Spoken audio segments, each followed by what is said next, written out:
ओहो, पूछो मत। मैं तो थक गया भाई साहब। इस हफ्ते लोगों ने काम की बातें कम, फालतू की बातें ज्यादा की। तो आप खुद सोच सकते हो कि हमारे पास कितना सारा काम रहा होगा। और इन्हीं फालतू की बातों के बारे में हम आपको इस शो में बताते हैं कि पूरे हफ्ते किसने कहा, किससे और क्या क्या फालतू की बात की। हाय, मैं हूं अधिराज और शुरू करते हैं इस हफ्ते की रुला दिया अपडेट से। इस हफ्ते और आने वाले हफ्तों में भी कई सारे लोगों को रुलाने वाला अपडेट बना पेगासस रिपोर्ट का, जिसमें कई सारे पॉलिटिशियंस, जजेस, मीडिया पर्संस के अलावा बड़े सारे लोगों के नाम थे। और हद तो तब हो गई जब हमारे नए IT minister Ashwini Vaishnaw government को डिफेंड कर रहे थे पेगासस रिपोर्ट पर पार्लियामेंट के अंदर। उसके कुछ ही देर बाद उनका भी नाम इस रिपोर्ट में आ गया। मतलब ये तो कुछ वैसा सा सीन हो गया नहीं सर, हम इस वक्त भारत के सबसे सुरक्षित जगह पर खड़े हैं।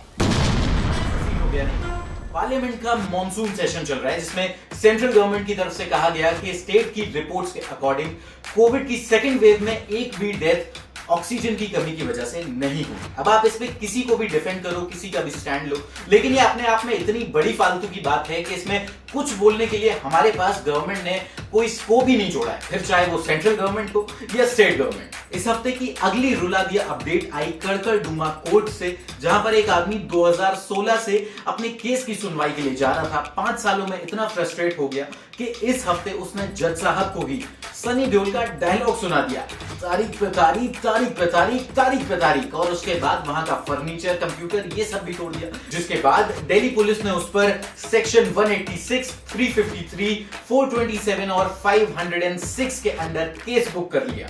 साहब, हमसे बहुत बड़ी गलती हो गई साहब। हम जानबूझ के कुछ नहीं किए। सुबह बीवी से झगड़ा हो गया, 2 महीने से हमको सेठ ने पैसा नहीं दिया, एकदम दिमाग खराब हो गया। 5 साल से आ रहे हैं साहब यहाँ पे, हमारे केस का कुछ हो ही नहीं रहा था, तारीख पे तारीख मिल रही थी। क्या करते साहब, आप ही बताइए हमको क्या करते। इस आपदा को अवसर में परिवर्तित करना है। और इस हफ्ते की पहली अपडेट जिसने आपदा में अवसर ढूंढा वो जुड़ी है इनकम टैक्स डिपार्टमेंट से, लेकिन इसका दैनिक भास्कर से कुछ लेना देना नहीं है। इनकम टैक्स डिपार्टमेंट कानपुर की तरफ से ये अपडेट आई, जिसमें उन्होंने कहा कि कानपुर में 250 से ज्यादा ऐसे स्ट्रीट वेंडर्स हैं, जिनमें से कुछ पान वाले भी हैं, कुछ समोसे वाले भी हैं, जिनके पास लाखों की संपत्ति है।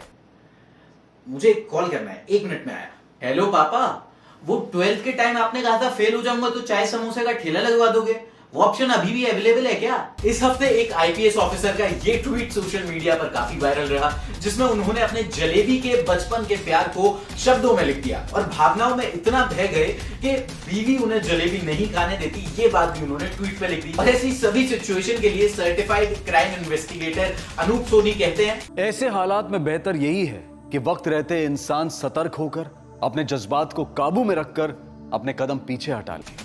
अगली फालतू की बात आई राज्यसभा से, जहां पर टीएमसी के मिनिस्टर शांतनु सेन ने अश्विनी वैष्णव के हाथ से उनके स्टेटमेंट को, जो कि पेगासस रिपोर्ट पर था, छीनकर फाड़ के फेंक दिया। मतलब मैं सीरियसली कह रहा हूं कि टीएमसी के लोगों को समझना चाहिए कि इलेक्शन के बाद से बंगाल में जो खेला होवे वो हर जगह ना होवे। और जिस तरीके से ममता दीदी ने अपने आप को पेगासस से सिक्योर करने के लिए ये मोबाइल में टेपिंग किया है, उनको अपने टीएमसी के ऐसे मिनिस्टर्स के भी हाथ, पैरों और मुंह पर भी टेपिंग कर देना चाहिए, जिससे कि पार्लियामेंट ऐसे मिनिस्टर से कम सिक्योर हो सके।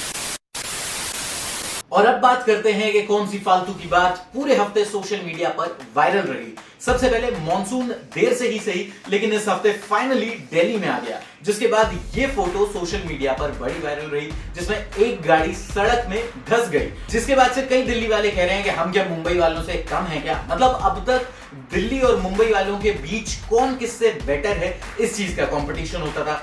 अब कौन किससे कम बेटर है, इसमें भी दोनों एक दूसरे को टफ कंपटीशन दे रहे हैं, फिर चाहे वो बारिश के सीजन में पानी भरना हो या फिर गाड़ियां सड़कों में धंसना। इस हफ्ते सोशल मीडिया पर पेगासस रिपोर्ट ने इतना हंगामा नहीं मचाया जितना राज कुंद्रा अकेले मचा रहे थे। उनको मुंबई पुलिस ने पॉर्न फिल्म्स बनाने के आरोप में गिरफ्तार कर लिया। मतलब कोई कुछ भी कहे, इससे बेस्ट बिजनेस मॉडल और क्या हो सकता है, जहां पर वाइफ योगा सिखा के लोगों को स्टैमिना कैसे बढ़ाएं ये सिखाती है, और वहीं हस्बैंड उस स्टैमिना का कैसे इस्तेमाल करें ये सिखाते हैं। वैसे इसी अपडेट में आगे इस हफ्ते पूनम पांडे और शर्लिन चोपड़ा ने भी राज कुंद्रा पर आरोप लगा दिए कि उनकी वजह से ये दोनों जो है वो अडल्ट फिल्म इंडस्ट्री में आई। मतलब ये तो वही बात हो गई कि कानपुर का कोई लड़का कह रहा है कि उसे जबरदस्ती गुटखा खाना सिखाया गया। बाकी इन सब के अलावा इस हफ्ते thank you Modi ji challenge भी सोशल मीडिया पर काफी वायरल रहा, जिसमें लोगों ने पेट्रोल पंप पर मोदी जी के पोस्टर के सामने हाथ जोड़कर मोदी जी को थैंक यू बोला। अगर इस हिसाब से मोदी जी को थैंक यू बोलना हो तो हमारे पास एक लंबी लिस्ट है, हम भी थैंक यू बोल देते हैं।